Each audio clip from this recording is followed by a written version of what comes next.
Hola chicos, bienvenidos a esta cápsula semanal número 4 de su materia de alimentación y cultura. Como siempre, su profesor Juan Gerardo Guía Zaragoza está aquí para explicarles un poco de un tema y desglosarlo. Tenemos que hablar un poco de un recorrido por la historia culinaria y preguntarnos si somos lo que comemos. Esta pregunta va a seguir surgiendo porque realmente ya estamos viendo que la cultura y la alimentación tienen un vínculo inseparable. Y pues bueno, realmente si tenemos en cuenta que nosotros vivimos para comer y comemos para vivir, ¿qué comían nuestros antepasados? Nosotros, al menos como gastrónomos y también como yo personalmente historiador de la gastronomía, les puedo decir que podemos separar la historia culinaria muy bien en los siglos, de acuerdo con la historia tradicional también.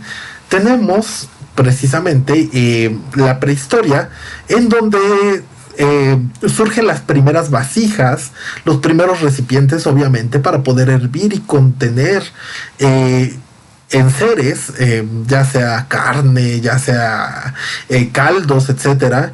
Tenemos los primeros cuchillos, tenemos precisamente el descubrimiento del fuego, la invención de canoas, tenemos precisamente el arco.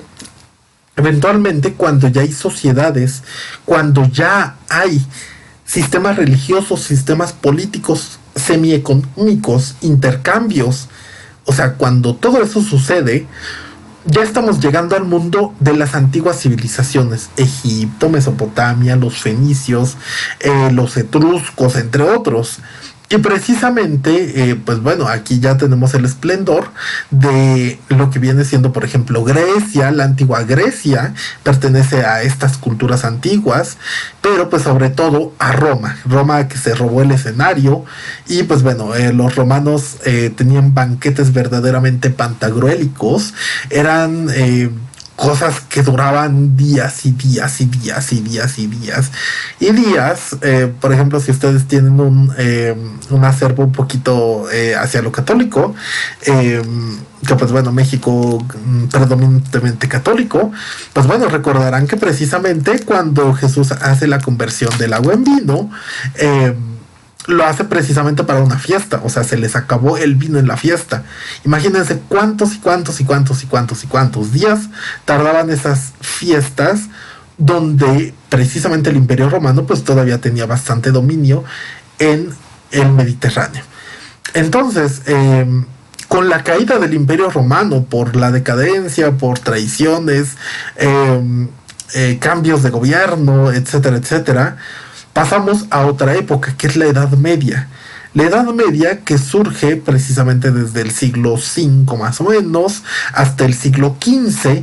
Pues bueno, ahí tenemos cosas verdaderamente impresionantes, porque este fenómeno de interculturalidad se da, pero a un nivel macro, porque ya no están los romanos, ya nada detiene precisamente el paso, por ejemplo, de los árabes. Y precisamente la región árabe era muy rica y empezó a llevar muchos productos por todas partes de Europa, por gran parte de Asia también.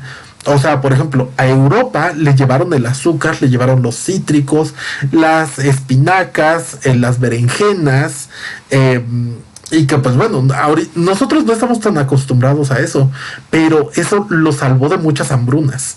Entonces, los árabes hicieron una labor de extender mucho las especias, el azúcar y estos alimentos, como lo fue el arroz, los cítricos, el agua de rosas, el agua de azahar, las espinacas, la berenjena, etcétera.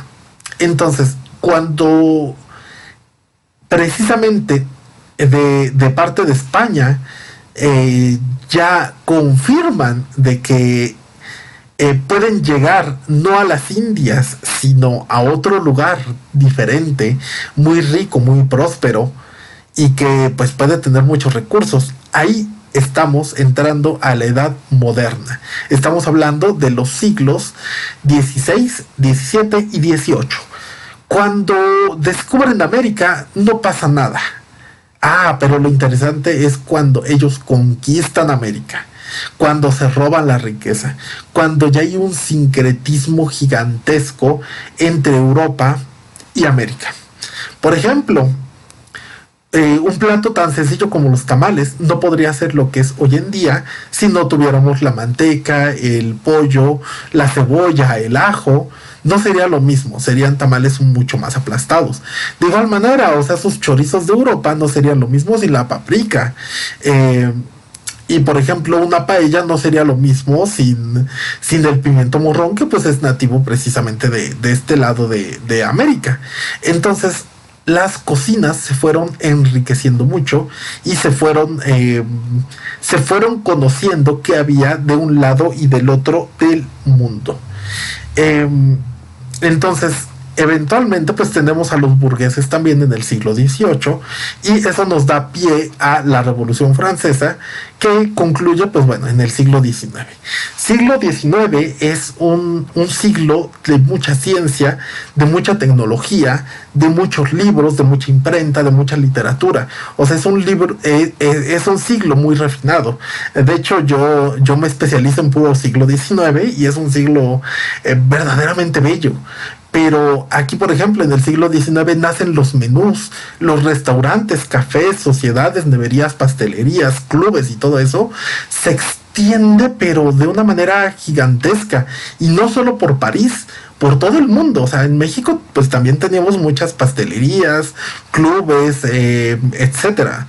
O sea, se extiende por todo el mundo. Recetarios con recetas de todo el mundo, consejos para amas de casa, remedios caseros, etcétera. Todo esto viene siendo herencia del siglo XIX. Siglo XX es un siglo, pues, lamentablemente lleno de guerras. O sea, tenemos Primera Guerra Mundial, Segunda Guerra Mundial, tenemos Guerra Fría. De verdad es un siglo sumamente bélico, sumamente controversial en ese sentido. Y pues bueno, también la guerra pues nos deja conservas, nos deja el microondas, nos dejan, pues bueno, no solo la guerra, pero pues bueno, ya está la licuadora, el refrigerador, o sea, son comidas mucho más rápidas, menos elaboradas en casa y más listas para comer y listas para preparar. Y pues bueno, eso es como que un pequeño recorrido de lo que es la historia culinaria. Entonces, en esta semana número 4 nos tenemos que ir hacia acá, hacia foros de discusión, hacia el número 6. Y aquí tendremos nuestra actividad. Es el foro número 2 del 16 al 20 de febrero con un valor de 10%, en el cual ustedes tienen que hacer, recuerden, 3 participaciones, que es participación individual, en la que ustedes, con al menos 175 palabras, se presenten, una presentación muy breve, respondan cuál cultura consideran de las vistas en esta semana, que era la mejor que tenía, la que tenía la mejor alimentación, y por qué. Una pequeña justificación.